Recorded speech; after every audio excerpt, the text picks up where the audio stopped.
여러분 안녕하십니까? 힐링 토크 해버 플러스의 하근수 목사입니다. 안녕하세요, 이지입니다. 이지 씨, 네. 고래는 고래인데 네. 향유 고래라 이런 말 들어봤어요? 향유 고래요? 네. 그게 혹시 몸에서 향기 나는 그렇죠. 고래 그거 말씀하시는 거죠?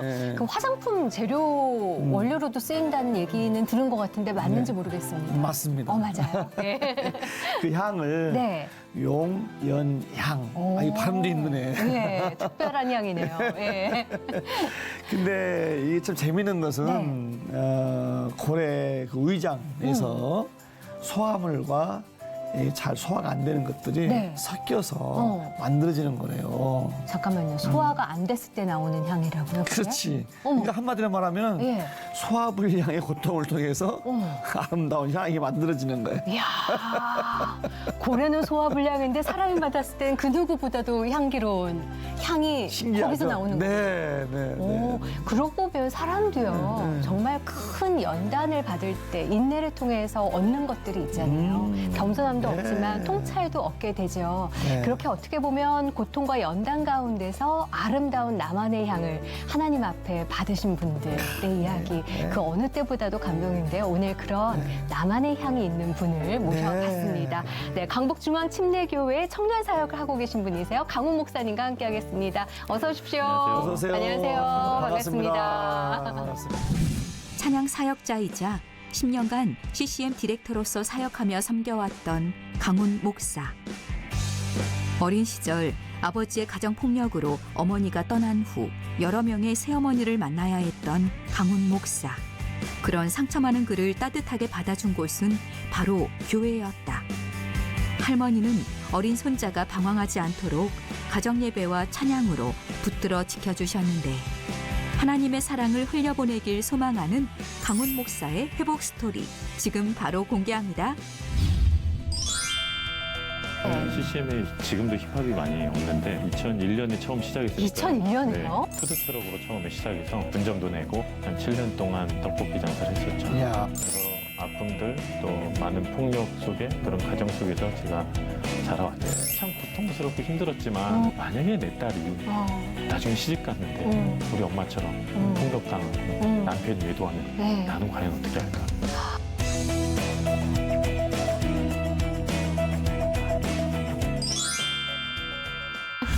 그 여기 나왔던 찬양 사역자들이 네. 몇 번 언급했던 그 강훈 목사님 이분이시죠? 네. 야, 오늘 주인공이 오셨네요.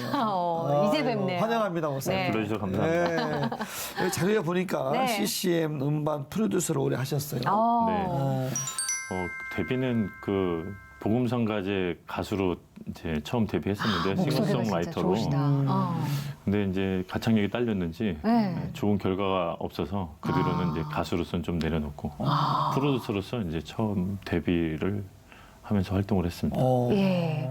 그 음악을 전공하신 건 그럼 아니신 네, 거예요? 전공은 신학을 전공했어요. 전공은 신학을 네. 하시고, 네. 근데 복음성가 출신이시기도 하지만 이제는 본인이 노래하는 것보다 제작을 많이 하시는 네, 네. 거잖아요. 유명 음반 프로듀서시더라고요. 그러게요. CCM계의 거의 네. 아버지격이세요. 예. 어느 앨범들을 그렇게 제작을 하셨나요? 뭐 특정 장르 힙합을 네. CCM에 지금도 힙합이 많이 없는데 힙합을 2001년에 처음 시작했으니까 2001년에요? 20년 전에 이제 처음 이제 랩 음악을 해서 엄청 네, 앞서가셨구나. 당시에 욕을 많이 먹었죠. 네. 이야. 이제 그 당시는 아무래도 교회에서 이제 그 그렇죠. 앞서간 악기도 사용하기 쉽지 네, 않았을 네. 시절이니까 아. 그것도 하고 이제 뭐 손양원 목사님 이제 헌정 음반도 하고 네. 뭐 그리고 뭐 스타킹 출연했던 뭐 그런 친구들도 제작도 하고 그래서 그냥 네. 다가오는 대로 열심히 그냥 이야, 했습니다. 한 몇 곡 정도 만든 걸로 치면 곡으로는 글쎄요, 곡으로 한번 세본 적은 없는데요. 아, 음반으로 뭐 한 30여 개 했으니까요. 예, 와, 음반 30여 개면 엄청난 거죠, 사실. 근데 힙합 CCM 하면 좀 낯선데 하시는 분들도 있으실 것 같아요. 네, 근데 네. 엄청 요즘에는 좋아하는 분들이 또 네. 많이 생겼죠. 요즘은 뭐 우리 어른들도 네. 랩을 이제 익숙해하는 그렇죠. 그런 시대가 돼서 네.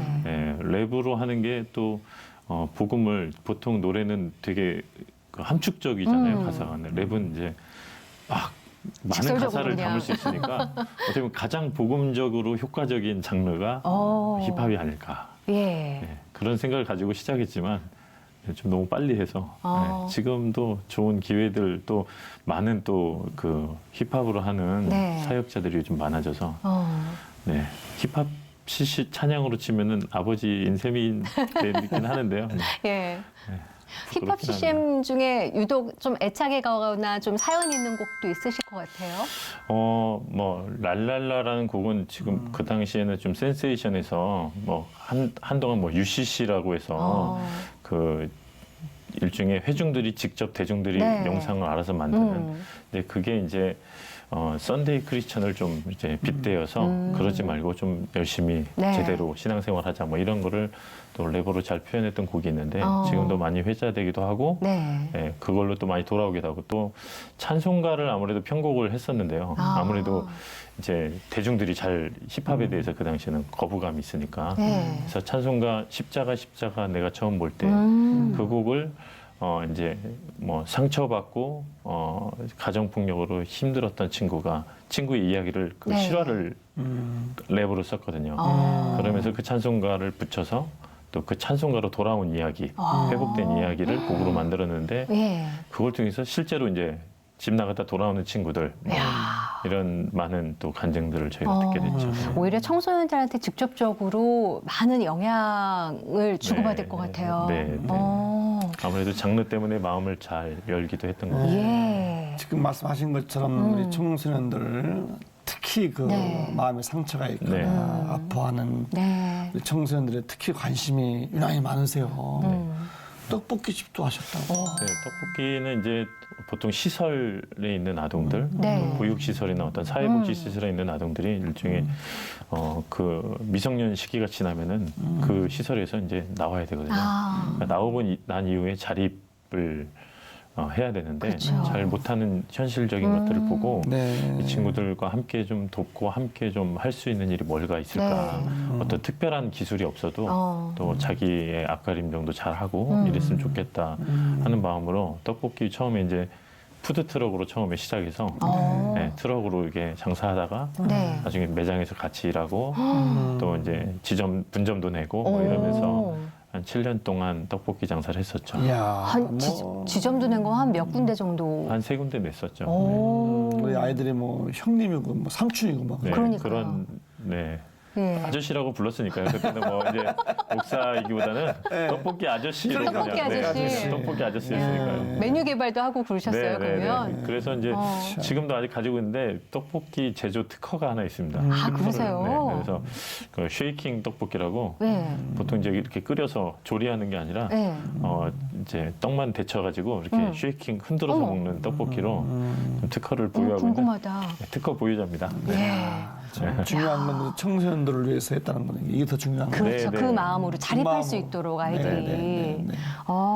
근데 그렇게 힘든 청소년 친구들에게 유난히 마음이 쏠릴 수밖에 없었던 이유도 있으셨던 거죠. 네, 네. 뭐 잘 아시는 거지만 그 헬리나 오웬의 상처 입은 치유자라는 게 어떻게 보면 저에게 좀 도전이 됐던 책이었고 제가 이제 그런 어려운 시기들을 겪어왔기 때문에 그런 아이들에게 더 관심을 가졌던 것 같아요. 네. 어렸을 때도 가정 폭력을 당했다든지 지금 뭐 이혼 가정 그런 가정이 지금 너무나 많은 시대인데 네. 그런 아이들에게 물론 모든 사람들이 사랑의 마음으로 마음을 열어주는 것도 필요하지만 같은 아픔을 겪었던 사람이 그런 품어주고 같이 이해해주는 것이 훨씬 더 효과적이고 예. 또 마음을 함께 공유할 수 있다고 생각해서 더 관심을 가졌던 것 같고요. 네. 그랬던 것 같습니다. 그러면 목사님의 어린 시절 얘기를 좀 들어볼까 해요. 어떠셨어요? 일단 제가 이제 저희 집안은 그래도 기독교 집안이었어요. 그래서 제가 4대째니까 네. 어떻게 보면 굉장히 그래도 한국 기독교 역사로 보면 4대째 신앙이면 그래도 굉장한 신앙인데 네. 물론 이제 신앙의 집안이라고 모든 자녀들, 모든 가족 구성원들이 다 신실하게 하는 경우도 있지만 또 그렇지 못한 경우도 있으니까요. 네. 저희 아버지가 이제 좀 그런 일종의 일탈의 어떤 아이콘이셨죠. 네. 그래서 아버지가 이제 폭력도 많이 쓰셨고 그리고 외도를 좀 많이 하셔서 네. 초등학교 제가 1학년 때 이제 어머니가 그걸 못 견디시고 이제 나가셨죠. 집을 어느 날 새벽에 나가셨죠. 자고 있는 사이에 나가신 거예요. 네, 그 전날 이제 평소에 안 주던 이제 경제적으로도 어려웠으니까 평소에 안 주던 간식을 이렇게 주시더라고요. 그래서 그냥 무슨 특별하게 생각하진 않고 뭐 좋은 일이 있나 보다. 그런데 그 다음날 일어났는데 이제 엄마가 안 계셨거든요. 네, 그래서 엄마가 그렇게 제가 8살 때 나가시고 이제 할머니 손에서 제가 자라고 네. 아버지는 계속 이제 뭐 많은 배우자들을 만나고 그래서 제가 지금까지 살아오면서 이제 새엄마가 10번 정도 바뀌었거든요. 그래서 그러셨구나. 네, 계속 다른 분들 만나고 뭐 짧은 시간에 또 다른 분 만나고 또 뭐 제가 이제 초등학교 6학년 때는 이제 20대 어머니도 계셨거든요. 새어머니가. 그래서 이제 9살 차이 나는 새어머니도 계셨고. 이게 뭐 여러 그걸 뭐 다 얘기하려면 뭐 한도 끝도 없겠지만 네. 그냥 여러 아픔들 또 많은 폭력 속에 또 계속 바뀌는 새어머니의 그런 가정 속에서 제가 자라왔죠. 야. 아니 나는 새어머니가 10번씩 바뀐다는 건 또 처음 들어보는 이야기. 그게 가능할지 모르겠어요. 그러게요. 지금 지금 뭐 저한테 이제 이복 형도 있거든요. 네. 근데 저한테는 새어머니가 그 정도였지만 아버지 입장에서 아내는 더 많은 거였죠. 이제 제 배다른 형이 있는 거니까. 네. 지금은 이렇게 뭐 그래도 그렇게 안 보이죠. 웃으면서 얘기도 하고 네. 여유가 있지만 네. 초등학생 때 얼마나 그러니까요. 힘들었을까. 네. 이러니.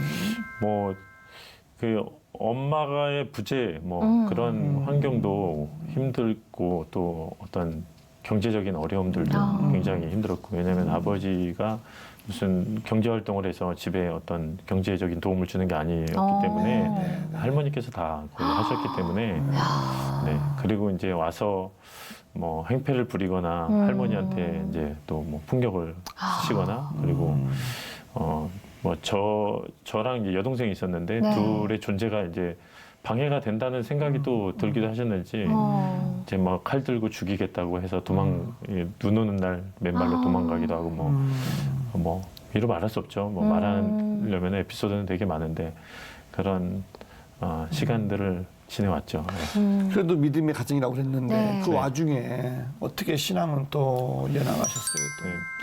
아마 이제 저희 이제 할머니께서 또 네. 권사님이셨고 교회 이제 사찰로 그러셨어요. 섬기시면서 예. 또 이제 아버지 외에는 다 신앙생활을 다 하셨고 교회에서 다들 열심히 섬기시고 또 기도하시고 그리고 저희 할머니께서 지금 이제 뭐 소천하셨지만 네. 계속 새벽 재단도 계속 쌓으시면서 어떻게 보면 가정의 기도의 어떤 그 중심이 되셨던 분이셨어요. 그래서 이제 엄마가 나가시자마자 바로 저랑 여동생을 데리고 두 손주를 데리고 가정 예배를 그날부터 매일매일 드리셨어요. 할머님이. 네, 하루도 안 빠지고 붙잡고 기도하고 예배 드리고 예. 그리고 뭐 찬송도 맨날 같은 곡만 하셨어요. 네, 저 집 맡은 우리 구주 이거는 네. 이제 아버지가 이제 그 죄인인 걸 깨닫기를 바라는 마음으로 부르셨던 것 같고 예. 네, 그냥 어서 돌아오라는 찬송가는 엄마가 좀 돌아와라 이런 마음으로 아이고. 계속 그 두 곡을 야. 반복해서 부르셨어요. 예. 네, 그리고 뭐 저희한테 잠언 말씀을 제일 많이 해주셨죠. 네, 아무래도 어린 아이들이니까 네, 지혜롭게 자라길 네. 바라는 마음으로 또 하나님을 두려워하면서 신앙생활을 하긴 바라는 마음으로 그렇게 정말 매일매일 예, 어느 정도 제가 이제 뭐 사춘기 되고 반항하기 전까지는 계속해서 몇 해 동안 했던 것 같아요. 아이고, 그래서 할머님이 안 계셨으면 너무 힘드셨을 것 같은데 기도의 맞습니다. 용사이신 할머니께서 네. 막 남매를 붙잡아주고 계셨네요. 맞습니다. 하나님 앞에서. 그 신앙의 본을 보이신 거죠. 어떻게 보면 우리 삶으로. 부모님들이 뭐 하다못해 1,000원짜리 한 장도 다리미로 다려서 성경책 꼽아놓고 뭐 이런 예. 것들 주일 아침에 옷을 깨끗한 옷으로. 깨끗한 이런 것들을 몸소 보여주시면서 네. 어떻게 보면 교회와 신앙 안에서 이렇게 그 문화 속에서 네. 뭐 빛과 어둠이 공존했던 어떻게 보면 그러셨겠다. 2년의 삶이었죠. 그러면은 여동생이랑 할머니랑 그렇게 가정 예배를 드리기 네. 시작하셨잖아요. 네, 어떻게 네. 보면 할머님이랑 드렸던 가정 예배도 그렇지만 할머니 손에 이끌려서 갔던 교회도 목사님한테는 그럼요. 결국엔 나의 피난처가 되지 않았을까. 그렇죠. 왜냐면 이제 아버지나 또 어머니는 뭐 일찍 나가셨고 네. 아버지도 뭐 사랑을 주지 않았기 때문에 네.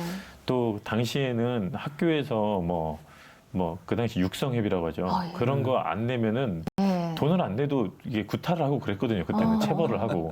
옛날에 왜 그랬는지 네. 모르겠지만 요즘은 외모보다는 나이가 조금 있으신가 봐요. 네, 제가 좀 국민학교 세대니까 제가 좀. 아, 그러세요? 네, 네. 그래서 같은 연배신가? 네, 그래서 어머. 네. 예. 그랬더니 뭐 그때는 그런 거 안 내면 뭐 맞아요. 이제 불려 나가고. 네. 네. 일어나라 그러고. 네, 제가 기억나는 게 제가 5학년 때 저랑 딱 한 친구, 두 친구가 그걸 못 냈어요. 근데 그 친구는 고아원 친구였고요. 그래서 저는 그냥 예. 네, 그래서 그 너무 속상한 거죠, 사실은. 그렇죠. 어린 아이 예. 입장에서는. 그래서 어떻게 보면 집에서도 존중을 못 받고 아. 학교에서도 어떻게 보면 존중 못 받고 이렇게 어떻게 보면 이른바 그 당시에는 왕따라는 말이 없었지만 왕따 네. 아닌 왕따처럼 어. 했는데 교회는 안 그랬으니까요. 네. 교회는 분명히 이제 이런 백그라운드를 다 알고 있잖아요. 아. 성도님들이. 그렇지만 그래서 더 어떻게 보면 더 품어주고 세워주고 네. 예, 섬겼던 것이 아. 지금 그래서 이제 틈만 나면 교회 가서 예, 제가 아까 음악 전공하냐고 물어보셨잖아요. 네. 그러니까 가서 교회 가서 피아노 이제 뭐 하나씩 이렇게 찬송 가서 쳐보고 똥땅 하면서. 처음에 예.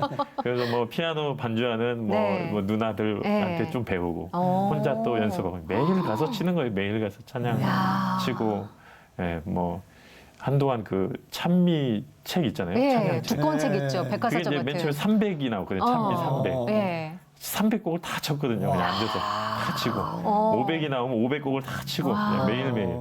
그러면서 이제 저희 이제 어떤 음악 세계가 쌓여간 거겠죠. 네, 어떻게 보면 그게 신앙과 어떤 교회 문화가 예. 네, 지금의 저를 있게 한 게 아닌가. 큰 힘이 되셨겠어요, 진짜.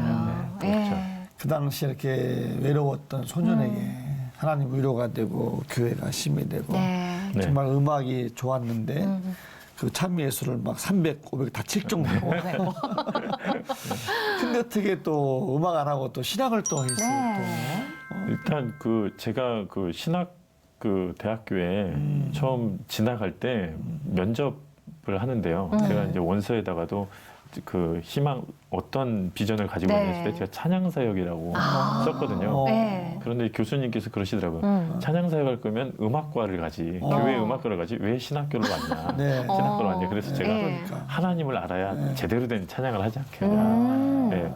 좀 그때는 뭐 기지 차원에서 얘기한 거지만 네. 어떻게 보면 정말 음악적으로 찬양을 더 깊이 하려면은 신학적인 소양이 더 네. 있어야 된다는 게 맞는 것 같습니다. 아.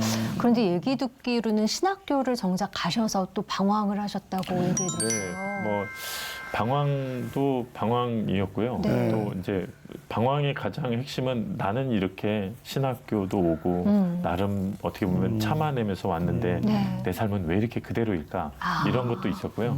제가 이제 4학년 졸업을 이제 한 대학교. 학기 앞두고 제 할머니께서 좀 많이 아프셨어요. 아. 네, 수술이 필요한 상황이었고 저희 아버지는 그걸 전혀 이제 하실 의지도 능력도 안 되셨고 네. 그래서 딱 그 타이밍에 제가 자퇴를 하면 좀 등록금 다시 돌려 좀 받고 할머니 수술을 해드릴 수 있는 아이고. 딱 그런 케이스여서 4학년 네, 때. 그렇게 해서 이제 자퇴를 했어요. 어쩔 수 없이. 근데 그러면서도 제가 되게 막 속상한 거죠. 왜 할머니 지금 아프실까? 나 졸업한 다음에 아프셔도 내가 뭔가 할 수 있을 텐데부터. 네. 뭐 왜냐면 학교도 제가 93년도에 대학을 들어갔는데 졸업을 2006년에 했어요. 그러니까 뭐 일하고 돈 벌고 쉬고 또 공부를 하고 또 고되셨네요. 일하고 이러면서 어렵게 이제 졸업을 앞둔 상황이어서 이게 되게 좀 분노가 있었죠. 어떻게 보면. 젊은 날에. 네, 왜 네. 이런 것이 나한테는 왜 이런 일들만 있을까? 남들은 쉬운 네. 게 나는 왜 이렇게 어렵게 네, 가나. 네. 그래서 어떻게 보면 방황 아닌 방황을 뭐 하긴 했지만 그래서 그래서 좀 오래 걸리긴 했죠. 네. 야. 어떻게 보면은 방황이라고도 하셨는데 힘든 여건들, 상황들, 뭐 아버지와의 관계, 네. 뭐 등등. 어쨌든 방황 어두운 쪽을 좀 이렇게 있었다가 어떻게 다시 돌아오고 회복이 되셨는지. 너무 궁금해요. 네. 뭐 방황이라고 이렇게 한 단어만 하니까 네. 사실 좀 감이 없긴 하는데 네, 네. 신학교 다니면서도 이제 뭐 목사님 다니시던 신학교는 어떤지 제가 모르겠지만 네. 보통 신학교에는 신학생만 있는 게 아니라 네. 신학생도 있으니까 뭐 그런 거죠. 사람이 모이다 보면 뭐 정말 예. 부르심으로 확실하게 이렇게 신실하게 하는 분들도 있지만 네. 방황을 또 하기도 하니까 저는 뭐 신학생에 가까웠던 것 같아요. 왜냐하면 어떻게 보면 반항 심리인 거죠. 일종의 내 삶 주어진 삶에 네. 대해서 네. 마치 제가 잘 되면 제 환경이 정당화되는 것 같은 거예요. 그거에, 예.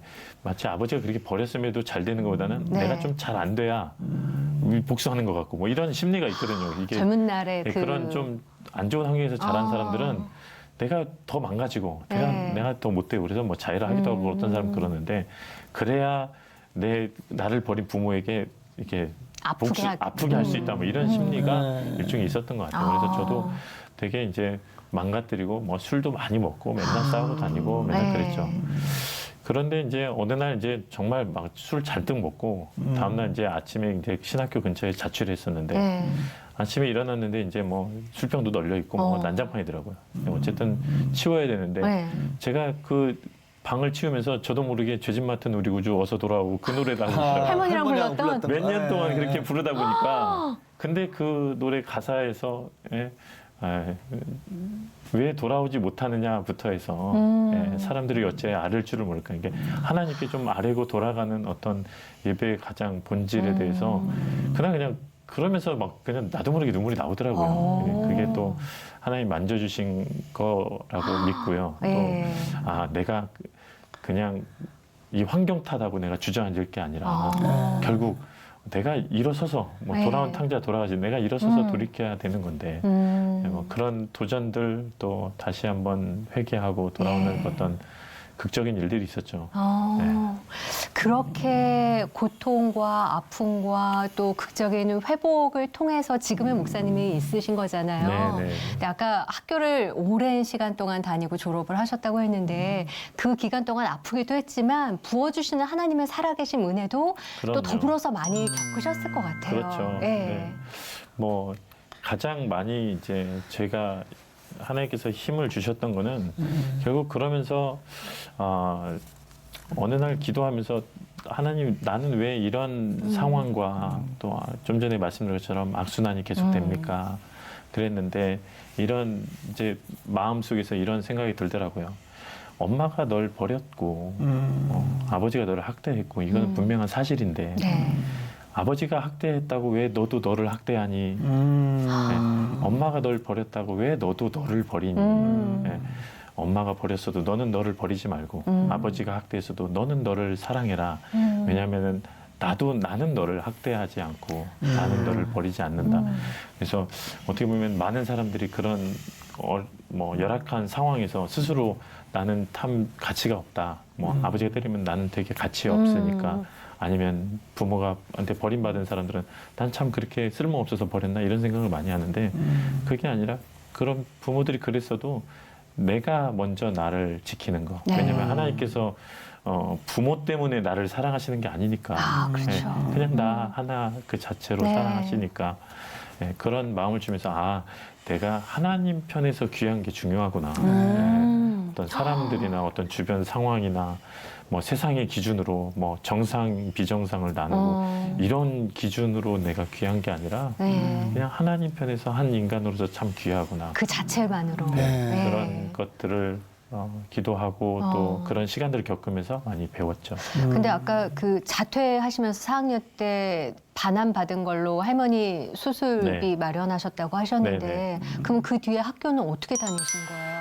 그러고 나서 몇 년 동안은 학교를 못 다니고요. 그 제가 이제 자퇴를 하고 나니까 막상 이제 학교에 있을 수도 없고 그래서 이제 학교가 대전이었는데 그래서 이제 서울로 올라왔죠. 올라와서 공교롭게도 처음 만든 앨범이 네. 힙합 CCM의 우리나라 최초 힙합 CCM 아, 그때 앨범을 만드신 네, 거예요? 그때 이제 음악을 그러면 나는 이제 목회는 아닌가 보다. 음악을 해야겠구나 해서 더 네. 전념하면서 만나게 됐는데 그때도 뭐 사실은 뭐 아무것도 없으니까 없이 그냥 서울에 일단 무작정 올라와서 고시원에 있으면서 예. 그냥 곡 쓰고 그냥 아르바이트 하면서 그렇게 살았는데 뭐 아르바이트를 하면서도 내가 이렇게 아르바이트 하면서 살다가는 평생 이것을 못 벗어나겠다. 그러니까 적극적으로 내가 정말 해야 될 것을 찾자. 그래서 찬양 사역자분들을 찾아서 만나고 그때는 뭐 아무것도 아닌 사람인데 네. 가서 만나고 난 앞으로 옛날에 그 12회 창작 복음성까지 나갔던 사람인데 네. 앞으로 난 찬양 사역 하고 싶습니다. 나를 기억해 주세요라는 찾아다니셨군요. 차원으로 예, 만나고 인사하고 뭐 콘서트 가면 만나고 이런 거를 뭐 계속했죠. 그러다가 예. 제 신학교에 매점 사장님을 서울에서 만났어요. 우연히? 네, 길 우연히. 가다가? 정말 어디 길 가다가 어머. 서울 시내 한복판에서 예. 예, 그분도 저를 되게 좋게 보고 있었고 아. 예. 그러면서 이제 대화를 하는데 제가 이제 뭐 이렇게 힘들게 이렇게 지내오는 근데 하지만 꿈과 비전을 네. 가지고 있는 그래서 이제 그분이 그럼 나랑 같이 지내자 하면서 어머. 그 얹혀 살면서 그냥 공급해주면서 예, 매 생활비 다 대주면서 어머. 예, 그렇게 제가 이제 적지 않은 기간 동안 이제 음반 만드는 기간 동안 계속 그렇게 잘 버텨냈죠. 또 사람을 붙여주셨네요, 네, 하나님께서. 좀 참 이상한 조합인 거죠. 매점 사장님이라는 매점 거는 사장님을. 참 예, 생각하기 어려운 조합인데 그렇게 야. 만나고 그러면서 이제 어느 정도 자리 잡고 그러면서 이제 결혼을 하고 나서 이제 그 사이에 이제 대학 학부는 졸업을 하고 한 학기 네. 남으면 졸업을 하고 그러고 나서 그냥 계속 프로듀서로 난 살아야겠다. 음반 제작하고 네. 그냥 돈 열심히 벌고 내가 하고 싶은 음악하고 네. 그러고 있는데 제가 이제 대학 들어갈 때 20살 때 제가 그 학교 강당에서 기도했던 게 있어요. 네. 어떤 기도를 했냐면 그때도 이제 워낙에 이제 놀기를 좋아하니까 주님 제가 20살이면 얼마나 놀기 좋아하고 네. 얼마나 지금 놀 게 많고 그쵸. 새 나는 세상이 아직 펼쳐졌는데. 젊고 나는 피 끓는 젊음이고 네. 그렇게 제가 뭐라고 했냐면 저는 35살 될 때까지는 저를 건드리지 말아라. 길게 잡으셨네요. 아니 그때는 이 20살 때는 35이 되게 멀고 맞아요. 35 때면 힘도 못 쓰고 못 놀 줄 알았거든요. 네. 근데 좀 더 길게 했어야 되는데 35 때까지는 내가 내 마음대로 살고 싶다.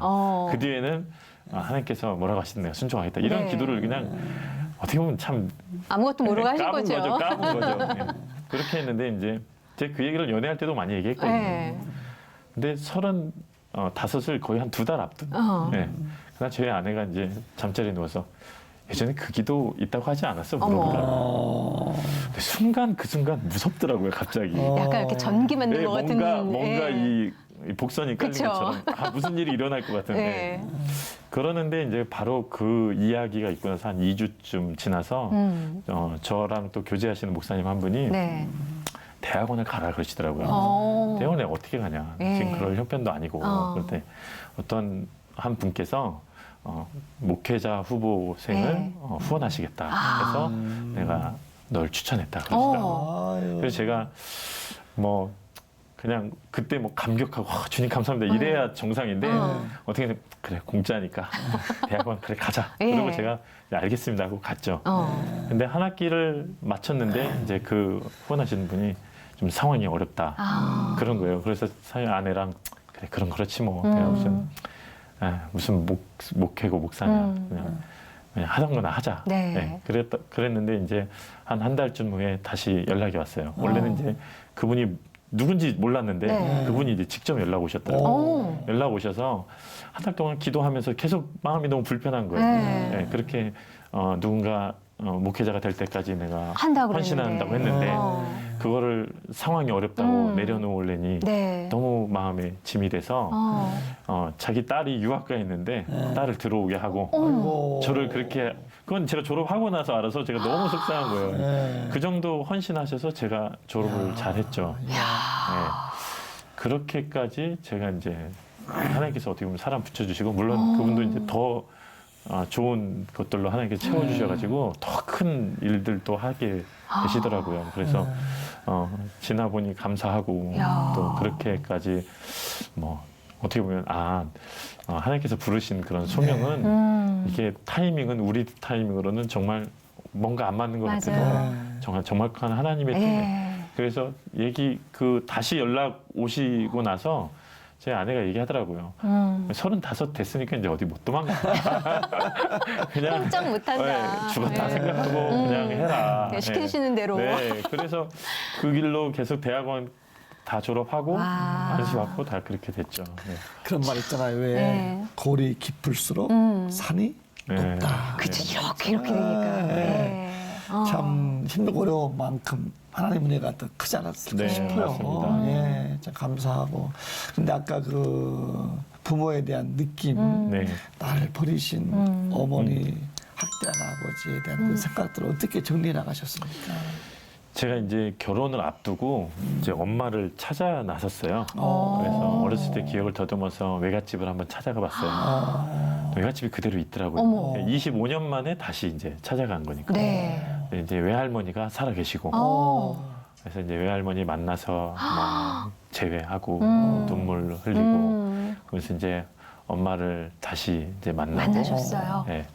그래서 돌아보니까 25년 전에는 저희 외가가 그냥 무속 문화, 뭐 집안에 부적이 가득, 뭐 거의 도배를 부적으로 할 정도로 어머. 그렇게 외할머니 이렇게 물 떠놓고 새벽마다 기도하시는 뭐 이런 그냥 그런 문화였고 온통 술 가득 먹는 그런 문화였는데 25년 만에 가니까 이제 저희 어머니는 이제 저희 집에 시집 오시면서 네. 신앙생활 하셨는데 그게 그 외가의 복음의 첫 씨앗이었어요. 어머. 그러고 나서 25년에 갔는데 저희 이제 외할머니는 집사님 되셨고 와. 부적도 없고 이제 그 성경 구절 액자가 있고 아이고. 네. 완전히 바뀌었네요. 하나리 미라리 그렇게 어. 써가지고서 열매를 맺듯이 그런 걸 보면서 너무 좋은 거예요. 처음에 이제 엄마를 다시 만나고 엄마도 결혼 이제 재혼하셔서 또 아들을 또 낳았어요. 네. 그 아들이 또 제가 다니는 신학교에 또 들어가고 어머. 그래서 이제 어떻게 보면 참 드라마 같은 예. 어떤 25년의 시간을 돌아보면 참 고통스럽고 힘들었지만 돌아보니까 되게 드라마 같이 돼 있더라고요. 그러네요. 그래서 처음에는 너무 좋고 행복했어요. 그러다가 이제 엄마를 만나고 처음에는 25년 만에 만나니까 그냥 좋고 잘 행복하게 잘 살고 있어 감사하고 했는데 어느 날 이제 제 첫째 아이가 8살이 되는 날 제가 8살 때 버림받은 게 확 생각이 나는 거예요. 제 아이를 보면서. 이렇게 어린아이인데. 네. 그렇죠. 나는 이 아이를 두고 상상을 못 하겠는데. 그러면서 엄마와 재회하고 풀어줬던 마음이 다시 딱딱하게 굳어지더라고요. 어떻게 자식을 이거는 나는 용납이 안 된다. 내 아이가 있어 보니까 더 내가 그게- 부모가 돼 보니까 내가 부모가 돼서 부모 마음을 더 이해할 거라고 생각했는데 도저히 이 부분은 이해가 안 되더라고요. 그래서 너무 그렇다고 그걸 가지고 따질 수도 이제 없는 와서. 거죠. 네, 다시 제외하고 나서 그래서 한동안은 제가 마음이 너무 불편해서 안 만났어요. 일단 좀 바쁜 네. 핑계로. 그러면서 너무 그 힘든 시간을 보내면서 근데 어느 날 정말 하나님께서 살짝 비틀게 보면서 다른 마음을 주시더라고요. 어떤 마음을 주시냐면 제 딸을 보면서 어떻게 버리지 했는데 만약에 내 딸이 나중에 시집 갔는데 우리 엄마처럼 폭력당하고 남편이 외도하면 네. 나는 과연 어떻게 할까? 이렇게 생각하니까 우리 딸이 나중에 자녀들을 버리던 말 이게 중요한 게 아니라 내 자식이 지금 죽고 상처받고 죽어가고 있는데 네. 그걸 견디라고 저는 하기는. 쫓아가서 막 사위였던 그놈을 반 죽여놓겠지만 이런 마음이 드는 거예요.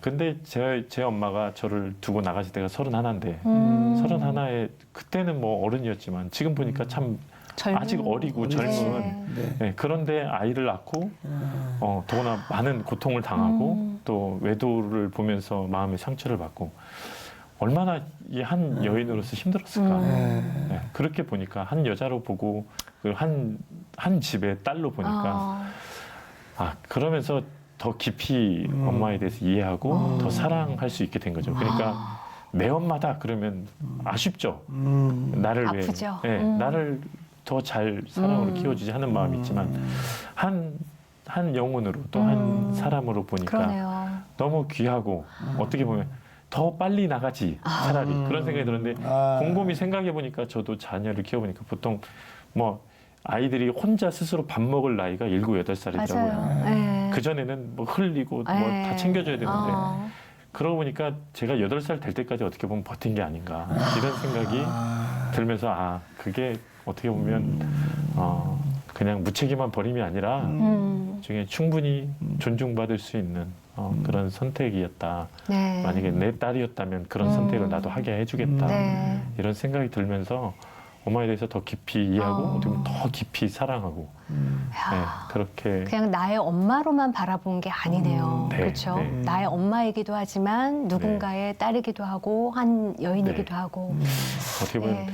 그냥 하나님의 마음에 뭐 0.0000001% 정도만 딱 이렇게 사람을 봐도 네. 충분히 이해하고 또 공감할 수 있지 않을까 네. 이런 근데 것을 배웠죠. 네. 회복되는 과정 가운데서 또 드라마가 큰 역할을 해준 드라마가 있으셨다면서요?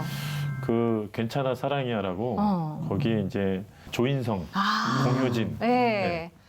거기 그 드라마가 정신병원에서 일어나는 일이어서 수많은 제정신 아닌 사람들이 네. 나오는 드라마라서 사실 인기 끌기 어려웠고 두 저 번째는 그 드라마 잘 봤는데. 네. 네. 그 본 사람들은 아주 깊게 잘 본 그렇죠. 사람들. 각인되는. 네.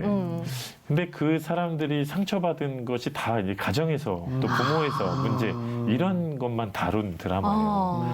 그래서 그걸 보면서 제가 그 드라마를 보면서 첫 회부터 마지막 회까지 매회 정말 많이 울었어요. 왜냐면 거기 나오는 에피소드의 정말 한 90%는 제가 다 겪었던 것들이었어요. 그러니까 다시 생각나고 정말 정말 입에 담기 어려운 막 이런 케이스들을 많이 다루거든요. 근데 제가 그런 것들을 겪어오면서 자라왔던 것 때문에 일단은 속상하고 눈물이 나긴 했는데 한편으로는 이제 그 드라마에서 얘기했던 것처럼 그래도 괜찮다거든요. 네. 어떤 그 환경 때문에 네가 어떤 문제가 있는 게 아니고 아까도 말씀드린 네. 부모 때문에 문제가 있는 게 아니고 너는 그냥 네가 자체로 괜찮은 거고 너 지금까지 살아낸 걸로도 참 너무 잘한 잘한 거고 거죠. 네. 네. 정말 지금 그런데 심지어 그냥 살아낸 게 아니라 예수님 만나고 네. 또 그걸 또 전하는 사람이 된 거는 너무나 괜찮은 거고 너무너무 그런 잘한 거죠. 거죠. 네. 그래서 이제 그 드라마를 보고 나서 연습하기 시작했어요. 네. 나오기 전에 오늘도 여전히 아침에 세수할 때 넌 참 괜찮아. 넌 참 훌륭해. 잘했어. 네, 뭐 좀 실수해도 괜찮아. 오늘도 방송 녹화하겠지만 가서 벌벌 떨든 뭐 네.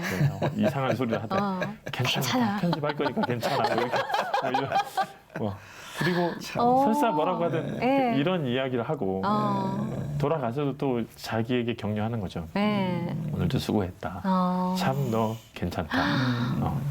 참 TV도 나가고 너 참 네. 출세했다. 뭐 이런 얘기를 해주면서 스스로 격려해주고 어떤 조건 때문이 아니라 그냥 뭐 실수했든 뭐 넘어졌든 상관없이 넌 참 괜찮다 얘기를 해주는 게 그게 이제 반복되면서 확대되는 거죠. 네. 아까 얘기한 것처럼 엄마한테 괜찮다. 나를 이제 미안하다는 얘기도 제가 이제 안 해도 된다고 하거든요. 괜찮다. 네. 엄마로서 가장 좋은 선택을 했다. 네. 괜찮다 얘기해주고 그런 것들을 이렇게 괜찮다 일종의 무브먼트처럼 이렇게 이야기를 해주다 보니까 네.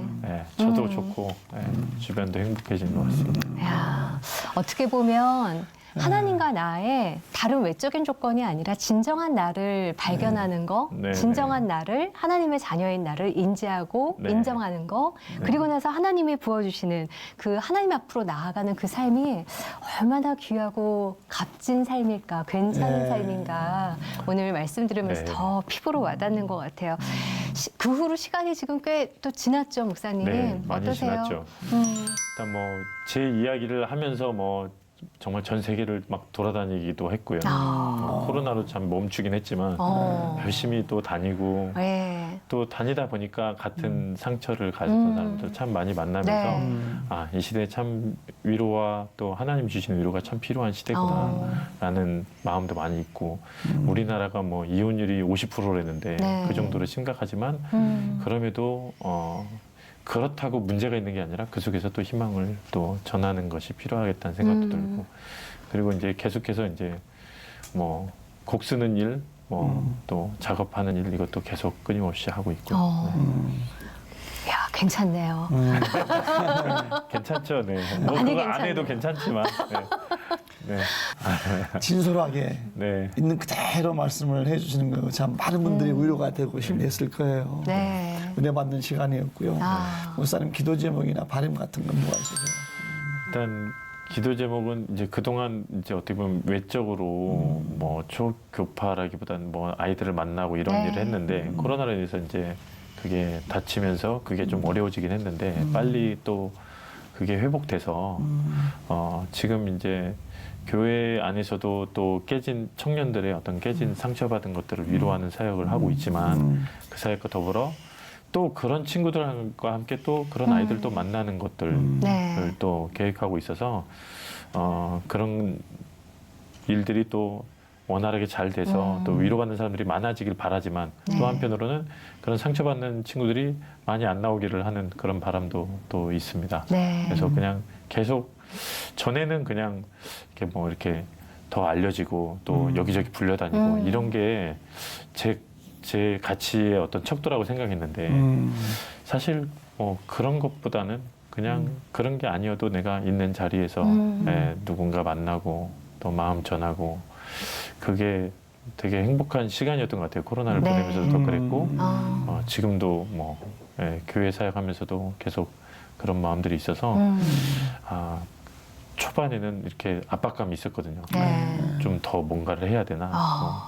더 떡볶이 무너졌는데 뭐 다른 오뎅 장사를 해야 되나? 뭐 이런 막 아이들을 위해서. 왜 뭔가 아. 이렇게 또 그리고 내가 존재감이 잊혀지는 것 같고 이렇게 그런 생각이 들었는데 결국 그 내 존재는 그런 걸로 증명되는 게 아니라 내가 건강하게 괜찮다고 살아내면서 누군가를 또 괜찮게 만드는 것이 진짜 존재감이 아닌가. 네. 네, 그래서 그 중심이 흔들리지 않기를 아. 하는 게 기도 제목인 것 같습니다. 왜 그 유명한 가마솥 곱창집 가면 몇 시간을 고아서 그렇죠.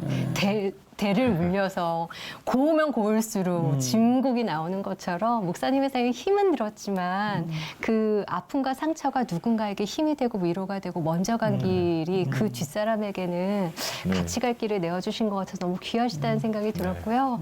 또 담담히 좋은 목소리로 그렇게 알려주셔서 네, 네. 너무 감사합니다. 응원하겠습니다, 목사님. 고맙습니다. 네, 감사합니다. 감사합니다. 아, 정말 우리가 상처가 있을 때 네. 그걸 자꾸만 막 이렇게 밀지 말고 받아들이고 인정하고 네.